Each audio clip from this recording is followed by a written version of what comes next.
باللہ من الشیطان الرجیم بسم اللہ الرحمن الرحیم لا جناح علیکم ان طلقتم النساء ما لم تمسوهن او تفرضوا لهن فریضہ. یہ قاعدہ ہے نو کا کہ جب او مثبت میں آئے گا تو وہ تخیر وغیرہ کا معنی پیدا کرے گا.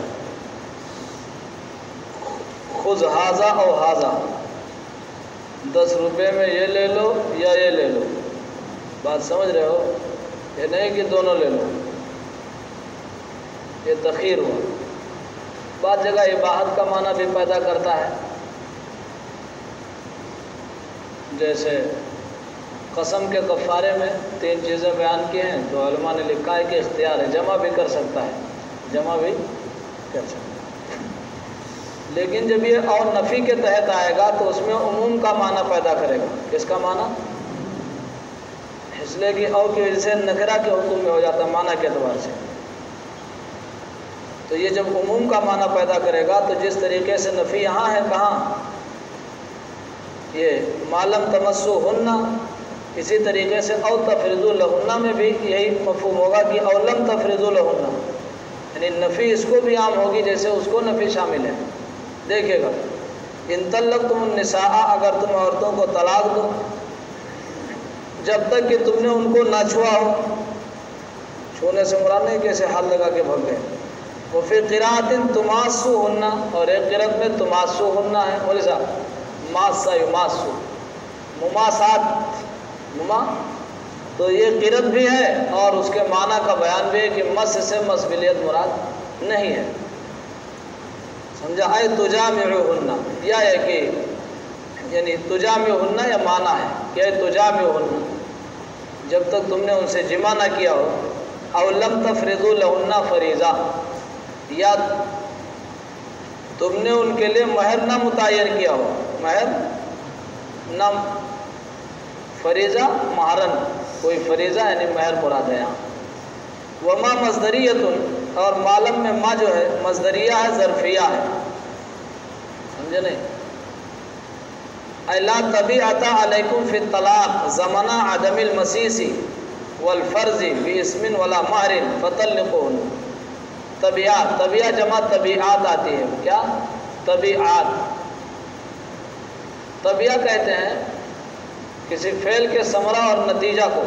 او مولوی، فعل کے ثمرہ اور نتیجہ جمع طبیعات آتی ہے، یعنی فعل پر مرتب ہونے والا نتیجہ اس کو طبیعہ کہتے ہیں. طباعت وہ طبان کے معنی پیچھے ہونا، تو کام کے بعد جو نتیجہ ہوگا اس کو طبیعتن، اور اس کی جمع طبیعات آتی ہے.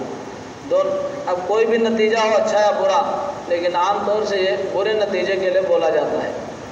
الا طبیعۃ علیکم فی الطلاق، یعنی طلاق کے سلسلے میں تم پر کوئی گرفت نہیں ہے. ارے یہی تو ہوگا، تم پر کوئی گرفت نہیں ہے عدم مسیس اور عدم فرض کے زمانے میں، نہ گناہ کے ذریعے، کسی گناہ کے ذریعے، اور نہ مہر کے ذریعے. ارے بھائی مہر بھی متعین نہیں ہوا ہے تو مہر بھی نہیں دینا ہوگا. ارے سمجھ رہے؟ اور چونکہ خلوت صحیحہ سے پہلے طلاق ہوئی ہے یا ان کے ہاں جمع سے پہلے طلاق ہوئی ہے تو ظاہر سی بات ہے عدت بھی اس کی نہیں ہوگی، کوئی گناہ بھی نہیں ہے. فطلقوہن، تو تم ان کو طلاق دے دو. آگے اصل میں آ رہا تھا نا ومتعوہن، تو واو عاطفہ ہے تو عطف کس پر ہے؟ تو یہاں سے نکالا ان طلقتم النساء سے نکالا کہ فطلقوہن، یہ ہے معطوف علیہ کہ اور تم ان کو طلاق دے دو. ومتعوہن، تو جب تم نے ان کو طلاق دے دیا تو حکم ہے ومتعوہن، اور ان کو کچھ نفع پہنچا دو. کیا پہنچا دو؟ نفع.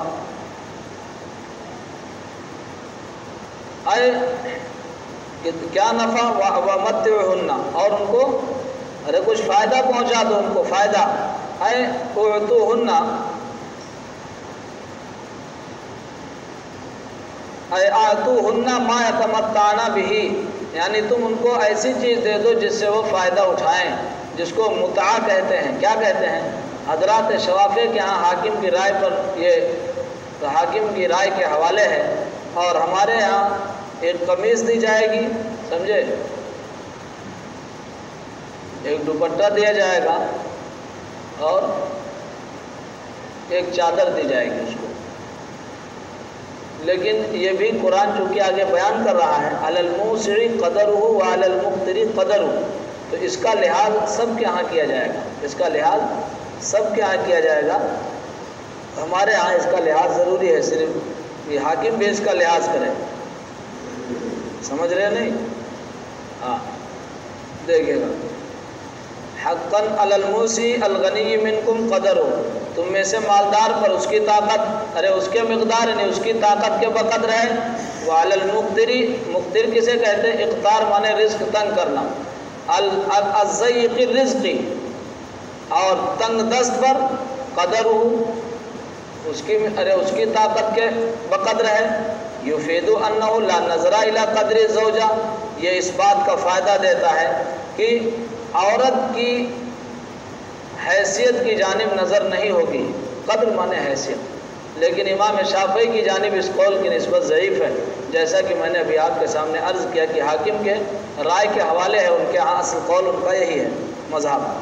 متاعن تمتیعاً بالمعروف، متاعن تمتیعاً بالمعروف، متاع بتا کہ حاصل مصدر ہے لیکن مصدر کے معنی میں ہے.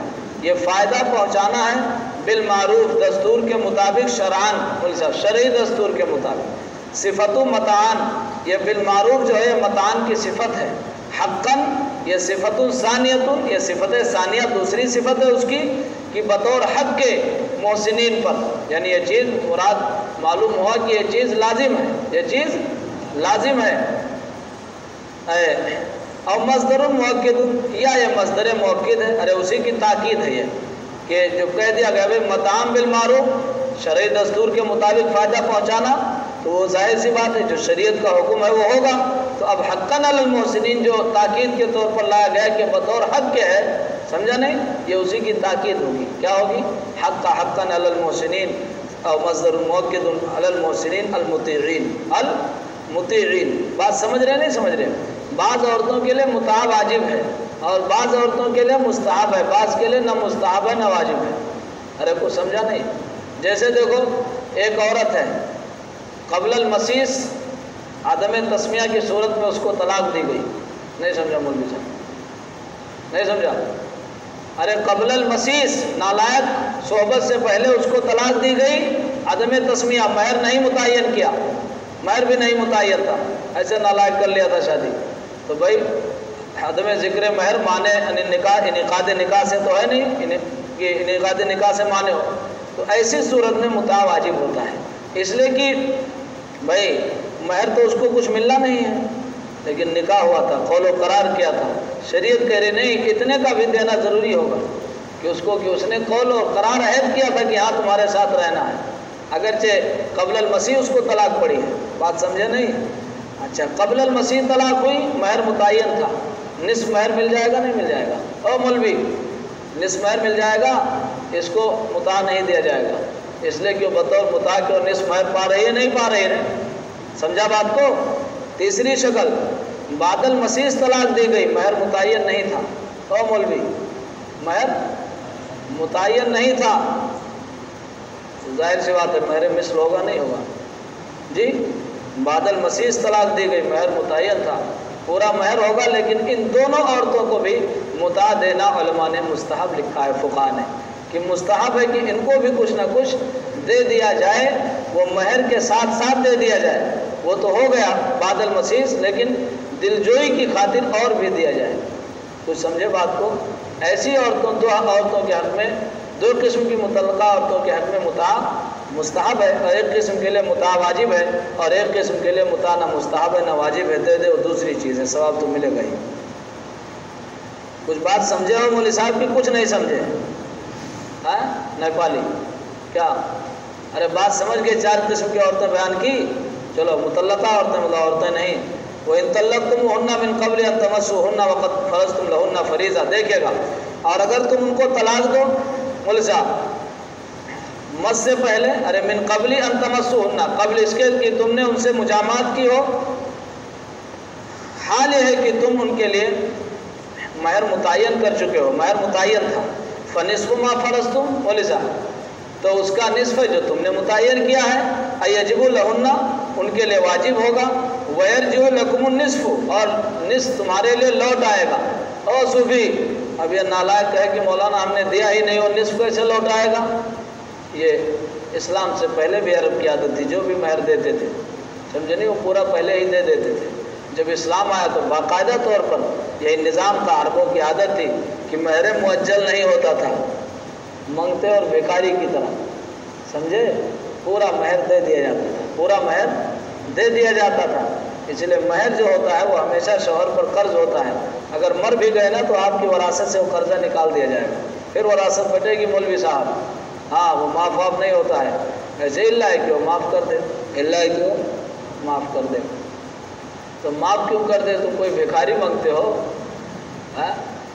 شرم کی بات ہے دلہن سے طلب کرنا جہیز, مرد ہے قوت ہے بازو سے گوہر پیدا کر, سمجھا نہیں. ہاں اس چکر نہ لو, مالدار سے کر لیں گے تو مالدار بن جائیں گے. حدیث پاک کے اندر آپ صلی اللہ علیہ وسلم نے فرمایا جس کی نیت یہ ہوگی مالدار بن جائیں گے تو فقر کے سوا کوئی چیز اس کے مقدر میں نہیں ہوتی ہے. ارے حضور پاک صلی اللہ علیہ وسلم جو بات فرما دے مولوی صاحب, بس بات ختم ہو گئی. سمجھ میں آیا نہ ہے, تیری کھوپڑی میں نہیں سمجھ میں آ رہا, تیری کھوپڑی اس کو نہیں قبول کر پا رہی, سر میں کسی دیوار میں ٹکرا لے مر جا. موتو بغیظکم, مر جاؤ غصے میں. کیا کرو گے جبریل میکائیل کا, وہ تو اللہ کے فرشتے ہیں, وہی لائے گا, وہی لائے گا. کچھ سمجھے بات کو نہیں؟ ہاں سوچو کہ پتہ نہیں کیا بتا رہے تھے, وہاں کہاں سے بتا دیا, کچھ نہیں سمجھے تو میں کیا کروں. اللہ لاکن یعفونا ای الزوجات فیترکنا. تو مولوی صاحب جب پوری مہر دے دیتے تھے تو ظاہر سی بات ہے, اب جب پوری دے چکے ہیں تو نصف کو واپس لے لیں, نہیں سمجھے, اور پورا چھوڑ دے. اللہ نے کہا اور بہتر ہے, یا وہی معاف کر دے, اس کی بیوی کہے چھوڑو رہنے دو, پورا مہر اس کو واپس کر دے. دونوں کی گنجائش ہے, خوش دلی. لیکن لا یحل مال امرئ مسلم الا بطیب نفسہ. حدیث ہے کہ کسی مسلمان کا مال اس وقت تک جائز نہیں ہے جب تک اس کے دل کی خوشی نہ ہو. زبردستی کسی کو پکڑ کے چائے نہ پینا مل سکتا. ہاں اگر یہ احساس آپ کو ہوگا, دوستی میں چلتا ہے, لیکن دوستی کا مطلب نہیں کہ آپ جان رہے ہو کہ یار اس کو تکلیف ہو رہی ہے, احساس کر چکے اس کے بعد بھی پکڑے لیے جا رہے ہو. سمجھے بات کو؟ ہاں. اللہ لیکن سے تفسیر کیوں کی, چلو چھوڑو, سب بتا چکا ہوں, 100 مرتبہ کتنی مرتبہ بتائیں. اللہ لیکن یعفونا ای الزوجات فیترکنہ, لیکن یہ کہ معاف کر دیں بیویاں اور اس کو چھوڑ دیں. کیا؟ ارے بالکل نصف جو ہے اس کو بھی چھوڑ دیں. او یعفو الذی بیدہ عقدۃ النکاح, یا وہ معاف کر دے جس کے قبضے میں نکاح کی گرہ ہے, نکاح کی. تو کوئی کہ وہ کیا معاف کر دے جب دیا ہی نہیں, پہلے دے دیتے تھے تو وہی معاف کر دے. وہ الزوج, اور وہ شوہر ہے, فیترک لها الکل, اور اس کے لیے پورا مہر چھوڑ دے. کچھ سمجھے بات کو؟ ہاں پوری مہر چھوڑ دے اس کے لیے, پوری مہر. یہ مہر لفظ ہے, کیا ہے لفظ؟ ہاں مہر لفظ محبت کے معنی میں آتا ہے, سمجھا نہیں؟ کس کے معنی میں؟ مہر و وفا, محبت اور وفا. کچھ سمجھے نہیں؟ یہ لفظ مہر ہے. مہر کا لفظ آتا ہے مہر, سمجھے نہیں؟ ہاں تینوں میں ساکن ہے. ہاں تو وہ مہر, وہ جو ٹھپا وغیرہ لگاتے ہیں اس کو مہر کہتے ہیں. یہ مہر ہے اور وہ مہر ہے. کون؟ ہاں اسی سے. چلو وہ الزوج فیترک لها الکل. وعن ابن عباس رضی اللہ تعالیٰ عنہما الولی اذا کانت مہجورۃ فلا حرج فی ذلک. عبداللہ ابن عباس رضی اللہ تعالیٰ عنہ سے مروی ہے کہ یہ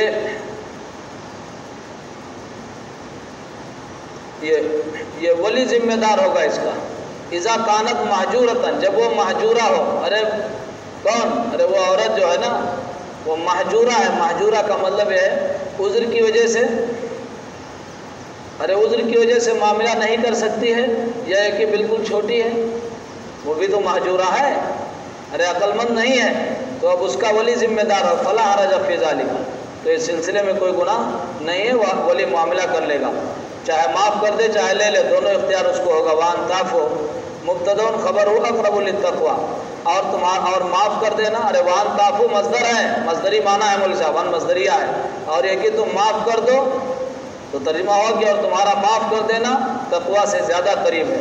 ارے عین تقوی ہے یار, قریب کیا ہے, لیکن قرب سے تعبیر کیا گیا ہے. سمجھا نہیں؟ اعدلوا هو اقرب للتقوى، انصاف کرو، تقوی کے زیادہ قریب ہے، وہاں زیادہ کا معنی نہیں ہے، عین تقوی ہے۔ اس طرح کی تعبیرات آپ کو ملیں گی۔ ولا تنسوا الفضل بینکم، اور آپس میں احسان کرنے کو نہ بھولو، یعنی اس کا خیال ہمیشہ ہونا چاہیے میاں بیوی کو، سمجھے کہ یتفضل بعضکم علی بعض، کہ تم میں سے بعض پر احسان کرتا رہے، اس کو نہیں بولنا چاہیے۔ ان اللہ بما تعملون بصیر فیجازیکم بھی، حافظوا علی الصلوات والصلاۃ الوسطی، پابندی کرو، سمجھے، نمازوں کی، الخمسی، پانچوں نمازوں کی، بھی ادا یا فی اوقاتیا، کیسے پابندی کرو؟ کہتے ہیں کہ ان کے اوقات میں انہیں ادا کر کے، والصلاۃ الوسطی، اور درمیانی نماز کی، بعد نے مفسر کا، بعض لوگوں نے بھی ذکر کیا ہے، مفسر نے نہیں ذکر کیا ہے وسطی کا معنی، لیکن کہ وسطی یا اوسط سے وسطی معنی عمدہ۔ ارے ہم کہتے ہیں بھائی درمیان میں جو چیز ہوتی ہے خیر الامور اوساطها، تو بھی تو عمدہ ہی ہوتی ہے، اس لیے کوئی یہ عمدہ کے معنی میں ہے، کس کے معنی میں ہے؟ عمدہ کے معنی میں ہے۔ اقدو، جیسے کہتے ہیں نا کہ اقدو واسطۃ الکواکب، پڑھے نہیں پڑھے جہاں محذوف ہے؟ ارے کون؟ ارے القمر اقدو واسطۃ الکواکب، یار ستاروں کے جھرمٹ کی عمدہ چیز ہے، کون ہے؟ اب وہ عقل مند آدمی سمجھے گا کہ وہ چاند ہے، ارے جو پڑھا اڑا ہوگا مطلب وہ سمجھے گا، اور سب تھوڑی جانیں گے کہ وہ چاند ہے۔ چلو، والصلاۃ الوسطی ہی العصر، مولوی صاحب، اور یہ درمیانی نماز کون ہے؟ عمدہ نماز یا درمیانی نماز؟ شیخ الہند نے درمیانی کا ترجمہ کیا ہے، سمجھا نہیں؟ ہاں، ورنہ کوئی کہے کہ عمدہ درمیانی دونوں کیوں کر رہے ہیں؟ یہ العصر، یہ عصر کی نماز ہے۔ یہ کیا ہے؟ عصر کی نماز ہے، کما فی الحدیث رواہ الشیخان۔ اصل میں عصر کی نماز کا بہت اہتمام آیا ہے، اور آپ اور ہم جیسے بنے بنائے بزرگ جو ہوتے ہیں نا، جیسے صوفی دیکھنے تاکنے میں، آپ اندازہ کر لیں عصر کی نماز کا، اس ماحول میں ہو تو اندازہ نہیں ہوتا ہے عصر کی اہمیت کا، جب گھروں پہ جاؤ یہاں وہاں ٹہلو تب دیکھو کہ عصر کی اہمیت کا کیا اندازہ ہوتا ہے۔ ارے آدمی ٹہلنے کے لیے شام کے وقت نکلتا ہے، عصر کا وقت چونکہ آخر ہوتا ہے، بالکل تھوڑا بھی پہلے نکل کے گیا تو عصر کا مسئلہ ہونے لگتا ہے، نہیں ہونے لگتا راستے میں۔ اور جو بمبئی میں رہتا ہے اس کو بتاؤ عصر کی نماز کے بارے میں، اس کی مشغولیت کیسے ہوتی ہے؟ ارے سمجھ رہا نہیں بات کو؟ تو بہت اہتمام آیا ہے عصر کی نماز کا، اس لیے مفسرین زیادہ تر اقوال ہیں کہ صلاۃ وسطیٰ سے مراد عصر ہے۔ اس سلسلے میں 40 سے زائد قول ہیں صلاۃ وسطیٰ کے سلسلے میں، راجح قول مفسر نے اختیار کیا ہے کہ عصر ہے، ورنہ اقوال اور بھی ہیں۔ ابھی صبح دیکھو، دو نماز اس سے پہلے، دو بعد میں، ارے ہے نہیں ہے بھائی، ارے ادھر فجر ظہر، ادھر مغرب عشاء، تو بیچ میں یہی تو آئی، کون؟ چلو آگے بڑھو، ابھی صبح ہو ابھی ظہر ہو، یا یہ صبح یا ظہر، نہیں سمجھا؟ ارے عصر ہے یا صبح یا ظہر ہے، ارے صبح یا ظہر ہے، یعنی صبح کی نماز ہے یار، یا ظہر ہے، اور غیر ہے اس کے علاوہ اقوال، وافردہ بذکری لفظلھا، ظاہر سی بات ہے یہ بھی تو آگے پانچوں نماز میں، یہ الگ کوئی نماز ہے چھٹی، یہ الگ بات ہے کہ وطر حنفیہ کی مستقل نماز ہے، جب فدیہ دیا جائے گا تو 6 نمازوں کا فدیہ دیا جائے گا حناف کے ہاں، 5 کا نہیں دیا جائے گا، مسئلہ یاد رکھیے گا۔ لفظلھا کہتے ہیں اس کی فضیلت کی وجہ سے اس کو الگ سے ذکر کیا ہے، الگ سے ذکر کیا ہے۔ تنزل الملائکۃ والروح، ایک تفسیر کے مطابق روح سے مراد جبریل امی ہے، ورنہ دوسری تفسیر یہ ہے کہ روح کوئی اللہ کی مخلوق ہے، اسی طرح نورانی مخلوق ہے جو فرشتوں کے ماں سوا ہے۔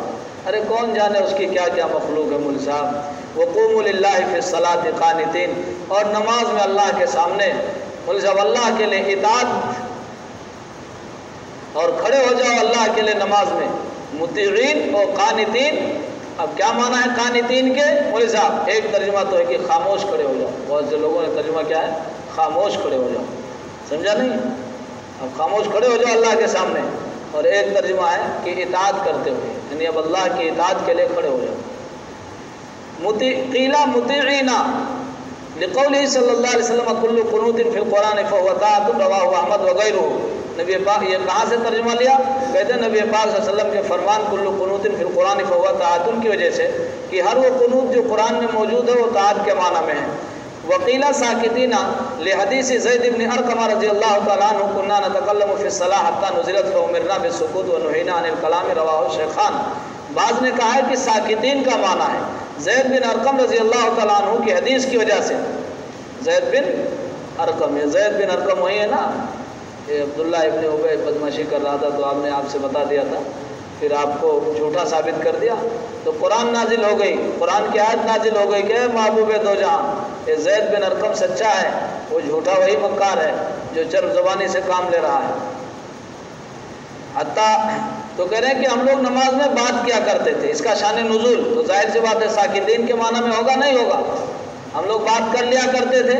حتیٰ نزلت، حتیٰ کی آیت نازل ہو گئی تو ہمیں سکوت کا حکم دے دیا گیا اور بات کرنے سے منع کر لیا گیا، منع کر دیا گیا۔ ارے سمجھے نہیں، بات کر کے پھر ہم نا عبدالعلی نماز شروع کر رہے ہیں، بات بھی کر لیا، نماز بھی شروع کر دی، سمجھے نہیں۔ حفظ کے بعد طلبہ جو یہ اوابین پڑھتے ہیں تو ان کے لیے ابھی بھی اختیار ہے بات کرنے کا۔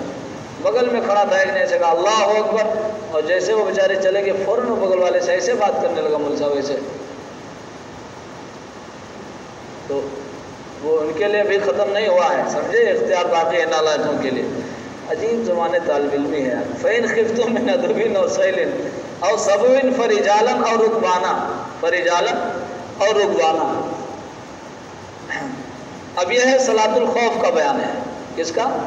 صلاۃ الخوف کا، کہ بس اگر یعنی اب کہا گیا نا نماز کی پابندی کرو، تو اگر بھائی حالات آ جائیں ایسے فَإِنْ خِفْتُم، اور اگر تمہیں اندیشہ، بس اگر تم اندیشہ کرو دشمن کا یا سیلاب کا یا درندے کا، ارے بھائی شہر ہے اتر کے نماز پڑھو گے کھا جائے گا، سمجھے نہیں؟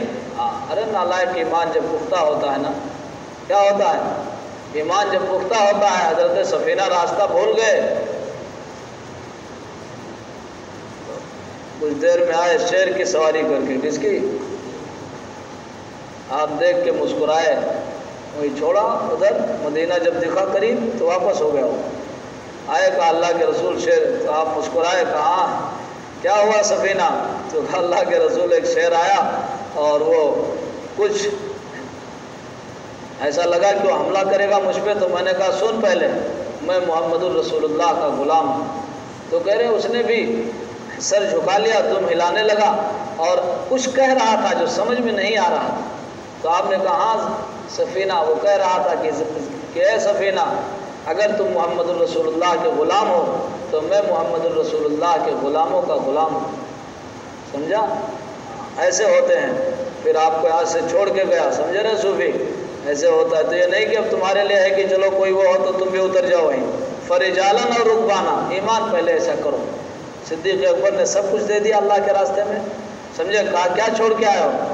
کہا کہ اللہ رسول کے نام کے سوا کچھ نہیں ہے، اللہ رسول کے نام کے سوا کچھ نہیں۔ عمر تم کتنا، ارے تم کیا لے کے آئے ہو؟ یہ نہیں کہا کتنا لے کے آئے ہو، کہا تم کیا چھوڑ کے آئے ہو؟ تو کہا نصف لایا ہوں، نصف چھوڑ گیا۔ ارے صوفی آسان نہیں ہے، آسان نہیں ہے۔ فرجالن جمع راجلن، تو پیدل نماز پڑھ لو، نہیں سمجھے؟ ارے پیدل اے مشاتن، چلتے ہوئے سلو نماز پڑھ لو، اور رکبانن یا سوار ہونے کی حالت میں۔ یاد رہے امام ابو حنیفہ رحمۃ اللہ علیہ کے نزدیک اگر اتنا وہ نہیں ہے کہ آدمی کھڑے ہو کر کے اور اشارے سے نماز پڑھ لے، تو چلتے ہوئے نماز پڑھنا ان کے ہاں جائز نہیں ہے، سمجھا نہیں بات؟ ہاں مسئلہ یاد رکھے گا مولوی لوگ، اس لیے مفسر نے جو ترجمہ کیا ہے وہ حضرات شوافی کے قول کے مطابق ہے کہ ان کے یہاں چلتے ہوئے بھی صلاۃ الخوف پڑھی جا سکتی ہے، سمجھا نہیں؟ وہ کہتے ہیں کہ آپ کی نماز، ارے حنین میں نمازیں آپ کی چھوٹی، لیکن تین نمازیں قضا ہوئی، لیکن آپ نے دیکھو عین جنگ کی حالت ہے تو چلتے ہوئے نماز نہیں پڑھی۔ یہ حضرات کہتے ہیں کہ یہ آیت جو ہے نا صلاۃ الخوف کا نزول اس کے بعد ہوا ہے، جب اس کے بعد ہوا ہے تو پھر اس سے اس پر استدلال نہیں کیا جا سکتا ہے۔ صلاۃ الخوف کی اور بھی بہت سی شکلیں ہیں، من جملہ شکلوں کی ایک شکل یہ بھی ہے، جیسے بعض جگہ نہیں کچھ لوگ پڑھ کے آ جائیں، کچھ لوگ پیچھے کھڑے رہیں اسلحہ لے، ارے سنے ہو پڑھے ہو قرآن میں ہے، پڑھو گے آگے۔ فرجالن اور رکبانا، تو پھر ان کا رجال کا مطلب یہ ہوگا کہ تو زمین پر نماز پڑھ لے یا سواری پر، حضرات حنفیہ کیا مفہوم بنے گا؟ جمہور راکب کیف امکنا، یعنی جیسے ممکن ہو، مستقبل القبلہ وغیرہ، مولوی صاحب قبلے کا استقبال ہو یا قبلے کا استقبال نہ ہو، ویومی بالرکوع والسجود، اور اشارہ کرے گا رکوع اور سجدے کا، اس کی بھی گنجائش نہ ہو تو نہ پڑھے۔ ارے سمجھے نہیں؟ فَإِنْ أَمِنْتُمْ مِنَ الْخَوْفِ فَإِنْ تو جب تم معمون ہو جاؤ خوف سے فَاذْكُرُوا اللَّهَ صَلُّوا تو اللہ کا ذکر کرو. ذکر کرنے کا مطلب یہ ہے کہ نماز پڑھو. کما علمکم جیسا کہ اس نے تمہیں تعلیم دی ہے. یعنی اب ویسی نماز پڑھو جیسے پیغمبر نے سکھایا ہے اللہ سے جان کے. ما لم تکونوا تعلمون جیسا کہ اس نے سکھایا ہے تم کو چیزیں جو تم نہیں جانتے تھے قبل تعلیم ہی اس کے سکھانے سے پہلے. من فرائضها و حقوقها یعنی نماز کے فرائض اور اس کے حقوق. والکاف بمعنی مثل اور کما میں جو ما ہے یہ مثل کے معنی میں ہے. وما موصولۃ و مصدریۃ اور ما موصولہ ہے یا مصدریہ ہے. موصولہ ہے تو ظاہر سی بات ہے ارے مثل الذی علمکم تو یہاں پر عائد محذوف ماننا پڑے گا کہ مثل الذی علمکم او ملزا علمکم اس لیے کہ عائد ہونا ضروری ہوتا ہے نا صلہ کے اندر اور مصدریہ ہے تو نہیں ماننا پڑے گا. والذین یتوفون منکم ویذرون ازواجا وصیۃ لازواجہم اور وہ لوگ جو تم میں سے وفات پا جاتے ہیں. پیچھے بھی بات آ چکی ہے وفات کی. ارے متوفا ناز ازواج کی عدت آئی ہے نا. ویذرون ازواجا اور بیویاں چھوڑ جاتے ہیں سمجھے. زوج کی جمع ازواج ہے. ہاں تو ترجمہ بیویوں سے کرنا ہے اس لیے کہ مرد کی وفات ہو رہی تو کس کو چھوڑے گا بیوی چھوڑے گا. شوہر کی حالت ہے تو بیوی سمجھا نہیں. شوہر کی حالت بیان ہو رہی تو مرنے والی بیوی ہے. بیوی کی حالت بیان ہو رہی تو مرنے والا شوہر ہے. فلیوسو وصیتاً سے پہلے نکالا کہ اس کے نسب کی وجہ کیا ہے تو کہا فلیوسو تو وہ وصیت کرے. وفی قراءۃ بالرفع اور ایک قرأت میں رفع کے ساتھ ہے وصیتاً تو پھر ہوگا اے علیہم یعنی وصیتاً علیہم. سمجھا بات کو. ہاں تو ان پر وصیت ہے لازم ہے. لازواجہم اپنی بیویوں کے لیے اپنی بیویوں کے لیے وہ وصیت کر جائیں. اور یہاں بھی متان سے پہلے نکالا ویعطوہن اور انہیں دے دیں کچھ سامان ما یتمتعن بہ من النفقۃ والکسوہ وہ جس سے وہ فائدہ اٹھائیں یعنی نفقہ اور کسوہ.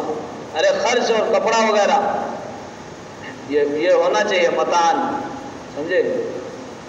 الى تمام الحول سال بھر تک من موتہم ان کے مرنے سے یعنی جب مرے ہیں اس وقت سے سال بھر تک. ابتداء اسلام میں زمانے دیکھیں اسلام کے آنے سے پہلے متوفا اناز زوجہا کی جو عدت تھی وہ 1 سال تھی. کتنی تھی 1 سال تھی. جب اسلام آیا تو اس کی عدت بقول حضرت مفتی شفیع صاحب عثمانی رحمۃ اللہ علیہ کے جگہ تو حضرت کو کچھ سنے گئے مول صاحب ادھر سنا یار میری بات کیوں سو رہے پہلو بدلو آنکھ ملو. وہ فرماتے ہیں کہ یعنی وصیت رکھی گئی کیونکہ آیت میراث ابھی نہیں آئی تھی لیکن اسلام آنے کے بعد عدت وہ 4 مہینے 10 دن ہو گئی. کیا ہو گئی 4 مہینے 10 دن ہو گئی. بات سمجھے نہیں. اب اسے اختیار تھا کہ چاہے تو رہے اس کے گھر میں رہے گی تو نفقہ بھی ملے گا اس کا گھر بھی ملے گا اور چاہے تو وہاں سے چلی جائے تو نفقہ بھی ختم ہو جائے گا اور وہ نکاح وغیرہ بھی کر سکتی ہے. نہیں سمجھے چونکہ عدت اس کی اتنی ہے. لیکن مفسر نے ایک تفسیر کی ہے دیکھے گا. وصیۃ لازواجہم متاعا الی الحول کہتے ہیں فائدہ پہنچانا ہے 1 سال تک من موتہم ان کی موت کے زمانے سے. الواجب علیہن تربصہ کہتے ہیں جس کا انتظار ان پر واجب ہوگا. جس کا انتظار ان پر کس کا.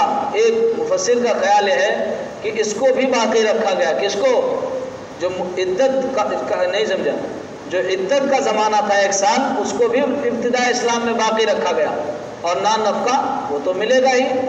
بات تم سمجھ رہے ہو نا. اس لیے انہوں نے کہا کہ جس کا انتظار ان پر واجب ہوگا غیر اخراج حال یہ کہ نکالا نہ جائے حالن غیر مخرجات من مسکنہن حال یہ کہ ان کو ان کے رہائش گاہ سے نکالا نہ جائے. فإن خرجنا بأنفسہن اب اگر وہ خود نکل جائیں فلا جناح علیکم یا اولیاء المیت تو اے اولیاء میت تم پر کوئی حرج نہیں ہے کوئی گناہ نہیں ہے اس میں جو وہ کرے اپنے بارے میں من معروف سمجھا کوئی بھلی بات کا مطلب یہی ہے کہ شرعن کا تزینی و ترک الاحدادی احدت المرأۃ احداد عورت کا سوگ منانا کتنے دن منائے گی جی 4 مہینہ 10 دن سمجھا نہیں. اور میت وغیرہ کی جو تعزیت وغیرہ 3 دن غم اس کے بعد ختم ہونا چاہیے. اس کے بعد حضرت تھانوی وغیرہ نے باقاعدہ لکھا ہے. اسی لیے 3 دن کے بعد تعزیت نہیں کرنی چاہیے جو آدمی وہی ہو. فرماتے ہیں کہ یہ تو غم کو تازہ کرنا ہے. ہاں جو آدمی باہر تھا ادھر ادھر تھا وہ آئے تو اپنا چلا جائے، اس لیے کہ نہیں جاؤ گے تو کہیں گے اتنا نالائق آدمی ٹھہرا، اتنا بڑا بزرگ ہو گیا کہ تعزیت کے لیے نہیں آیا، رشتے میں انتقال ہوا، تو اس کے لیے ہے کہ آئے. تو سمجھے نہیں بات کو. تزینی جیسے زینت بناؤ سنگار کرنا اور شوق کو ترک کر دینا، وہ قطعی نفقتی انہا اور اس سے نفقہ کو ختم کر دینا، بند کر دینا، نفقہ نہ دیا جائے اس کو. بات سمجھے نہیں؟ ہاں اچھا. لیکن یہ تزین و ترک الاحداد وغیرہ یہ بتلا رہا ہے کہ اب عدت سے وہ نکل چکی ہے. نہیں سمجھے؟ ارے بھائی یہ کب ہوگا؟ جب عدت سے نکلے گی نا. لیکن مفسر کہتے ہیں کہ نہیں، مطلب وہ ان سب کو کرے گی اور اس کی عدت بھی ہے سال کی، لیکن اس عدت میں بھی ان کا خیال ہے کہ وہ اختیار ہے اس کو. نہیں سمجھے؟ چاہے تو رہے 1 سال اور چاہے تو چلی آئے. واللہ عزیز فی ملکی حکیم فی سنہ. کہتے ہیں کہ اس میں حکمتیں ہیں، کوئی جانے نہ جانے، اتنا ایمان رکھے کہ کوئی نہ کوئی حکمت ہے. اجمالی طور پر ایمان رکھنا ضروری ہے. والوصیۃ المذکورۃ منسوخۃ بآیۃ المیراث. اور کہتے ہیں کہ وصیت مذکورہ یہ آیت میراث کی وجہ سے منسوخ ہو گئی.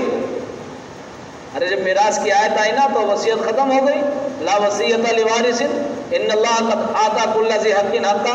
دیکھیے وتربص الحول بآیۃ 4 اشہر وعشرہ، اور 1 سال کا انتظار کرنا یہ منسوخ ہو گیا.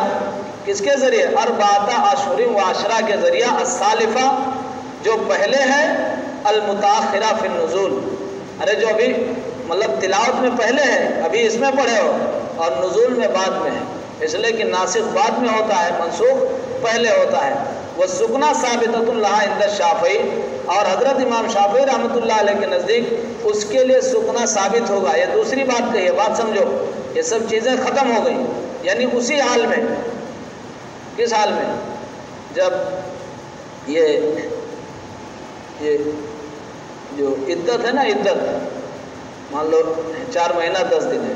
اچھا میراث بھی اس کو مل رہی ہے، میراث بھی اس کو، لیکن میراث کا گھر اس کے رہنے بھر کا نہیں ہے. یعنی اتنا نہیں کہ اس میں رہ لے آپ وہ چیز نہیں ملی ہے، تو کہتے ہیں ان پر ضروری ہے کہ سکنا کیا ہوگا؟ سکنا لازم ہوگا سال بھر. کتنا؟ سال بھر سکنا اس کے لیے ثابت رہے گا ان کے ہاں، جب وہ چاہے تو رہے. یہ حضرت امام شافعی رحمۃ اللہ علیہ کا مذہب نقل کیا. وللمطلقات متاع یعطینہ بالمعروف، اور یعطونہ بھی ہے مولوی صاحب، اور یہاں یعطینہ. اور مطلقات کے لیے سمجھے کچھ سامان ہے، ارے سامان وہی کچھ فائدہ ہے. یعطینہ جو ان کو دیا جائے گا، یا یعطونہ جو وہ لوگ جس کو وہ لوگ دیں گے. کون؟ زوج یا ان کے اولیاء دیں گے. زوج تو نہیں رہا. بالمعروف بقدر الامکان، بقدر الامکان کہتے ہیں جیسا کہ جتنا ممکن ہو، جتنا ممکن ہو. بالمعروف کا یہ مطلب ہے کہ دستور کے مطابق ہو، جو عام رواج ہو دینے کا. حقاً نصب بفعل المقدری، بار بار بات آئی ہے حقاً اور وعدن وغیرہ کے سلسلے میں. یہ واجب ہے اللہ سے ڈرنے والوں پر. علی المتقین اللہ کررہ لعمر ممسوسۃ ایضا اذ الآیۃ السابقۃ فی غیرہا.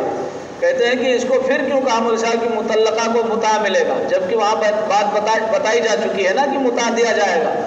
ارے تو تفسیر تو ہم نے بتائی تھی، اس میں یہ کہا تھا کہ مطلب اس کو بھی ملے گا جو مدخول بہا ہو. وہ تو غیر مدخول بہا کی بات تھی. تو وہی مفسر فرما رہے ہیں کہ اس کو دوبارہ ذکر کیا تاکہ یہ منسوسہ کو بھی عام ہو جائے، کیونکہ گزشتہ آیت غیر منسوسہ کے بارے میں ہے. ارے منسوسہ غیر منسوسہ سمجھ رہے ہیں نا. چلیے. کذالک کما بین لکم ما ذکر، اسی طرح جیسا کہ اللہ نے تمہارے لیے مذکورہ احکام بیان کیے ہیں، طلاق، عدت وغیرہ. یبین اللہ لکم آیاتہ لعلکم تعقلون تتدبرون. الم تر استفہام تعجیب و تشویق للاستماع ما بعد لم ينتهي علمك الى الذين خرجوا من دیارهم وهم الوف. کیا تم نے نہیں دیکھا؟ ظاہر سی بات ہے واقعہ بہت پہلے کا ہے. اب یہاں رویت بصری تو مراد ہے نہیں، علم مراد ہے. کیا مراد ہے؟ علم مراد ہے. لیکن آگے جو الی الذین ہے یہ رویت بصری کا صلہ نہیں آتا ہے. نہیں سمجھے؟ یہ علم کے معنی میں ہوتا ہے، اس کا صلہ آتا ہے. تو یہ تو بتا رہا ہے کہ یہاں رویت بصری مراد ہے. مفسر نے فرمایا کہ یہاں حذف ہے. یہاں کیا ہے؟ الہ کی وجہ سے یہ ترا جو ہے ایک فعل کو متضمن ہے، علم ترا، علم ترا، تو یہ علم ترا کے معنی ہے کہ اے لم ینتہی علمک او ملزا الی الذین، تمہارا علم ان لوگوں تک نہیں پہنچا، نہیں تمہاری جانکاری ان لوگوں کے بارے میں نہیں ہوئی. تو سمجھے بات کو، اس لیے نکالا ہے لم ینتہی. یہ عربی کی اسات دیکھو مولوی لوگ، اور یہ استفہام حقیقی معنی تو ہے نہیں، کوئی مقصد اس کا نہیں ہے. اللہ پوچھ رہا ہے، وہ عالم الغیب و شہادہ ہے، تو فرمایا کہ ہاں یہ استفہام تعجیب و تشویق کے لیے ہے. استفہام تعجیب و تشویق، یہ استفہام تعجیب ہے اور شوق پیدا کرنے کا، سمجھے، الاستماعی ما بعدا، اس کے بعد آنے والی چیز کے سننے کی جانب شوق دلانے کے لیے ہے کہ آدمی سنو، ارے کیا یہ نہیں جانا، اب متوجہ ہوا، سنتا نہیں سنتا ہے. تو یہ اصل یہ معنی ہے اے لم ینتہی علمک الی الذین. اب یہ کوئی پوچھے لم ینتہی علمک کیوں نکالا، تو بتا دینا جو میں نے عرض کیا ہے کہ یہاں علم مراد ہے. الی الذین خرجوا من دیارہم، ان لوگوں تک تمہارا علم نہیں پہنچا جو لوگ نکلے تھے اپنے علاقوں سے. وہم الوف، جبکہ وہ ہزاروں تھے. او ملزا کیا تھے؟ ہاں جمع کثرت، ظاہر سی بات ہے 10 تک. کتنے؟ 10 تک. ارے 10 سے نا، تو جب 10 ہے تو کم سے کم یہ 10,000 تھے. قرینہ ہے نا 10,000، لیکن ظاہر سی بات ہے اس میں بھی گنجائش ہوتی ہے کہ اس سے کم جماعت مراد ہو. اس لیے مفسر نے فرمایا ہے کہ 4 او 8 او 10، کہ وہ 4,000 تھے یا 8,000 تھے، او 10 یا 10,000 تھے مولوی صاحب، او 30 یا 30,000 تھے، اور 40 یا 40,000 تھے، او 70 الفن سب کی تمیز ہے مولوی صاحب. یا وہ 70,000 تھے. کتنے رہے؟ حذر الموت، موت سے ڈر کر. یہ سب نکلے تھے نا موت سے ڈر کر. یہ مفعول لہو، یہ مفعول لہو ہے. اب یہ کون لوگ ہیں دیکھتے جائیے گا. وہم قوم من بنی اسرائیل، یہ ابن ابی حاتم نے عبداللہ ابن عباس کی روایت نقل کی ہے کہ یہ بنی اسرائیل کے کچھ لوگ تھے. وقات تعاون فی بلادہم، کہ جن کے علاقوں میں تعاون واقع ہو گیا تھا. تعاون بیماریاں ہوتی تھیں، وبا، ارے عام وبا پھیل جاتی تھی، جیسے یہ کورونا، ارے پھیلا نہیں پھیلا، تو اس طرح عام وبا آتی تھی، تو اس سے اللہ عذاب دیتا تھا قوموں کو. ففروا، تو لوگ وہاں سے بھاگ نکلے. کہاں؟ جہاں تعاون پھیلی نا، تو اپنے علاقے سے بھاگ نکلے. فقال لهم اللہ موتوا، تو اللہ نے ان سے کہا کہ مر جاؤ. فماتوا، تو مر گئے. فماتوا، تو لوگ مر گئے. ثم احیاهم، چونکہ فماتوا اسی لیے نکالا ہے کہ ثم کا عطف کیا جا سکے ثم سے، اس لیے کہ کہا اللہ نے مر جاؤ پھر ان کو زندہ کر دیا. ارے اس کا تقاضا ہے کہ مر گئے، تو اختزان معطوف علیہ نکالا. ثم احیاهم، پھر ان کو زندہ کیا. بعد 8 ایام، 8 دن کے بعد، او اکثرا، یا کچھ اور زیادہ دنوں کے بعد. بدعائی نبی، بعد نے کہا 40 دن کے بعد. بدعائی نبیہم حزقیل، ان کے نبی حزقیل علیہ السلام کی دعا سے. حضرت حزقیل علیہ السلام نے ان کے بارے میں دعا کی. بکسر المحملہ والقاف وسکون الزا، کہتے ہیں حزقیل ہے، یہ محملہ اور قاف کے کسرے کے ساتھ اور زا کے سکون کے ساتھ ہے. فعاشوا دہرن، چنانچہ وہ لوگ ایک زمانے تک زندہ بھی رہے. اللہ نے زندہ کر دیا ان کو، تو زندہ بھی رہے. یہ گزرے اللہ کے پیغمبر تھے، تو ان کو کچھ ترس آئے کہ بیچارے دیکھو مر گئے. سب تو کہا اللہ ان کو زندہ کر دے، یہ سب ہڈیاں پڑی ہوئی ہیں نا، ان کو سب زندہ کر دے. تو اللہ نے کہا ٹھیک ہے حزقیل، دعا کرو، مطلب ان کو اعلان کرو کہ ہڈیو، تم کو تمہارے رب کا حکم ہے، جڑ جاؤ آپس میں. تو سب جڑنے لگی. پھر حکم ہوا کہ کہو ان سے تیرا رب کہتا ہے، مجھے حکم دیا کہ ان سے کہو کہ سب گوشت وغیرہ چڑھ جائے. تو گوشت وغیرہ کے سب جیتا جاگتا. روح کو حکم ہوا کہ تم واپس جہاں جہاں جس کی روح ہے وہ چلی جائے. اللہ کے لیے کوئی چیز بعید ہے؟ ارے سمجھ رہے نہیں سمجھ رہے؟ نبی کا معجزہ ہے، وقت کا پیغمبر ہے. تو یہ حزقیل، سمجھے،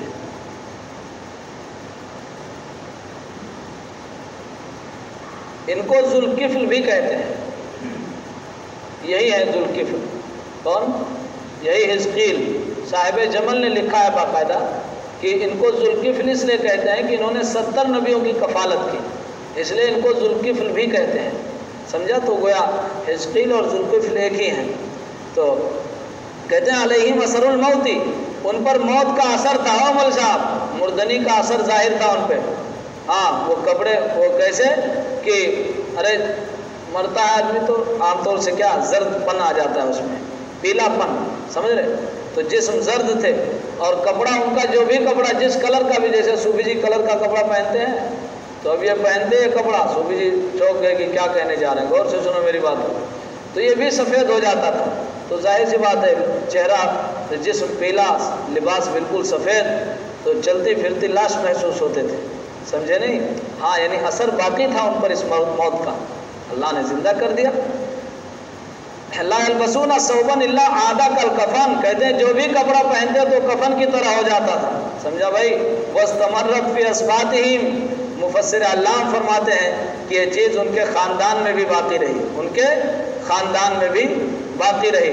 جمل کی جانب سے حاشیہ نمبر 29 پر لکھا ہے واستمرت الصفرۃ الصفرۃ فی اصباتہم فی قبائلہم کما ہوا مشاہد الان فی بعض الیہود، کہتے ہیں آج بھی بعض یہود جو ہے نا وہ اسی رنگ کے معلوم ہوتے ہیں، صاحب جمل کے حوالے سے لکھا ہے انہوں نے، سمجھا؟ اب تھوڑا آپ غور کیجیے گا، زیادہ غور نہ کرنا، غور کرنے میں دقت ہو جاتی ہے۔ ان اللہ لذو فضل علی الناس ومن ہؤلاء، یقین جانو اللہ لوگوں پر بڑے فضل فرمانے والے ہیں، بڑے، اور اسی سے ان لوگوں کو زندہ کرنا بھی ہے، اس کا ایک فضل یہ بھی تھا وقاتلوا ولکن اکثر الناس لا یشکرون، لیکن اکثر لوگ مولوی صاحب هم الکفار، هم الکفار، معلوم ہوا جب سے تصادم شروع ہوا، جب سے اکثریت منکرین ہی کی رہی ہے، تبھی تو قرآن کہہ رہا وَلَكِنَّ أَكْثَرَ النَّاسِ لَا يَعْقِلُونَ وَلَكِنَّ أَكْثَرَ النَّاسِ لَا يَعْلَمُونَ وَلَكِنَّ أَكْثَرَ النَّاسِ لَا يُؤْمِنُونَ وَلَكِنَّ أَكْثَرَ النَّاسِ لَا يَشْكُرُونَ وَلَكِنَّ أَكْثَرَ النَّاسِ لَا يُوقِنُونَ لَا يُؤْمِنُونَ لَا يَشْكُرُونَ، کیا مطلب ہے اس کا؟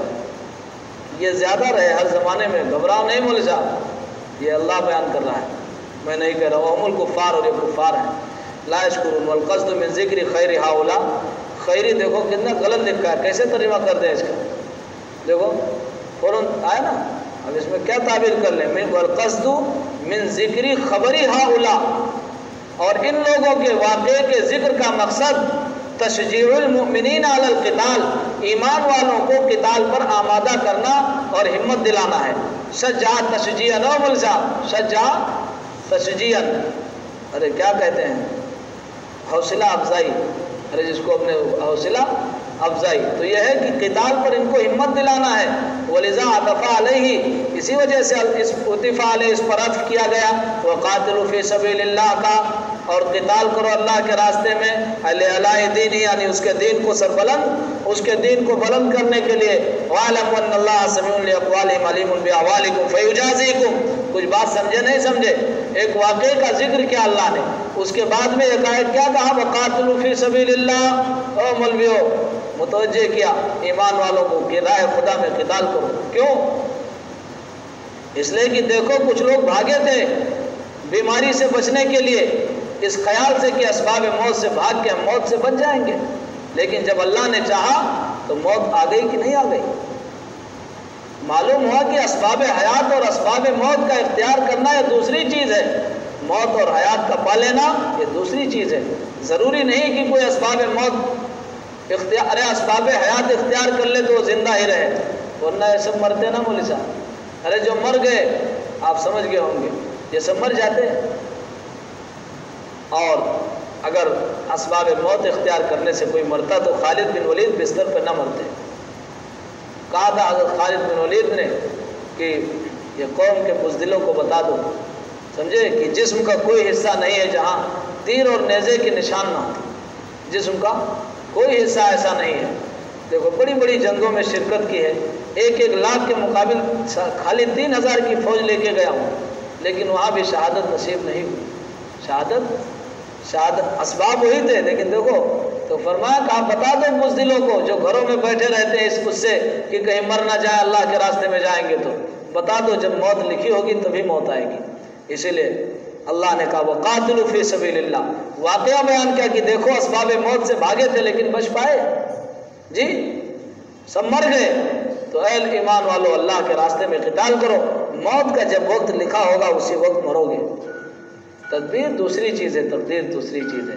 تدبیر پر تقدیر ہمیشہ غالب آتی ہے، تو اسی پر عطف کر کے کہا وقاتلوا فی سبیل اللہ، یہ مناسبت ہے دونوں میں، یہ ہاں، ورنہ آپ کہیں کہ یہ واقعہ بیان کر کے یہ کیا کہہ دیا وقاتلوا فی سبیل اللہ، جب گہرائی کے ساتھ قرآن آیات میں غور کرو گے تو بہت مضبوط ربط آپ کو دیکھے گا ایک دوسری آیت سے، سمجھے؟ ہمیشہ ایک صورت کا دوسری صورت سے اس کے لیے جب پڑھو گے مطالعہ کرو گے تو بہت مضبوط ربط دکھے گا، سمجھا نہیں؟ اسی لیے حکم یہ ہے مولوی صاحب کہ اگر کہیں پر تعاون وغیرہ پھیلا ہو، آپ کو وہاں بتایا تھا مصطلح الحدیث کے اندر فرار من المظلوم فرار کا نہیں بتایا تھا، تو وہاں نہ جاؤ، لیکن اگر جہاں ہو وہاں پھیل جائے تو بھاگو نہ، عام حکم یہی ہے۔ اللہ کی کوئی ضرورت ہے آپ کو چلے جائیے، یہ ہے کہ کوئی صوفی ہے ایمان کا مضبوط ہے، اسے معلوم ہے کہ دیکھو یہاں سے جانے کی وجہ سے میں نہیں موت سے بچ پاؤں گا، یہ یقین ہے اس کا کہ اللہ نے لکھا ہوگا تو راستے میں موت آ جائے گی۔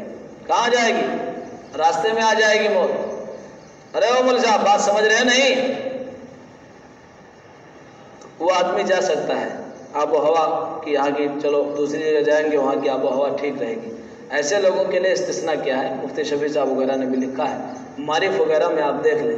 ارے سمجھا نہیں بات کو؟ ہاں، حضرت عمر رضی اللہ تعالیٰ عنہ آ رہے تھے شام کسی کام سے، تو وہیں جب سرحد شام پہ پہنچے تو معلوم ہوا کہ وبا بیماری پھیلی ہوئی ہے، سمجھا نہیں؟ وہیں پر حضرات صحابہ سے مشورہ کیا، اب کسی کے پاس اس سلسلے میں کوئی معلومات نہیں تھی، دیکھو اچھا دوسرے صحابی وہاں نہیں تھے، ان کو اطلاع کی، انہوں نے بتایا، کہا کہ وہ ایسے آپ نے منع کیا ہے کہ وہاں نہ جایا جائے وہاں، تو حضرت عمر وہیں سے لوٹنے لگے۔ ابو عبیدہ ابن الجراح بولے امیر المومنین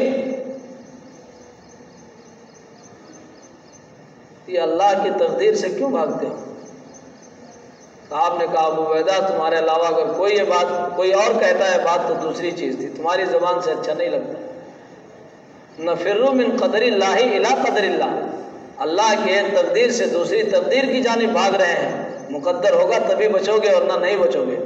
چنانچہ آپ کو معلوم ہے کہ وہ جرنیل صحابہ ابو عبیدہ ابن الجراح، حمص کا والی اور گورنر رضی اللہ تعالیٰ عنہ وارضا، جس نے اپنے باپ پہ چلائی تھی، نہیں چلائی تھی تیر، تلوار چلائی تھی اپنے باپ پہ، یہ ابو عبیدہ ابن الجراح وہی ہے رضی اللہ تعالیٰ عنہ۔ جب دیکھا کہ ابھی حملہ اور ہو رہے ہیں اسلام کے خلاف تو پھر اٹھایا اور چلا دیا۔ یہ وہ ابو عبیدہ ابن الجراح رضی اللہ تعالیٰ عنہ ہیں۔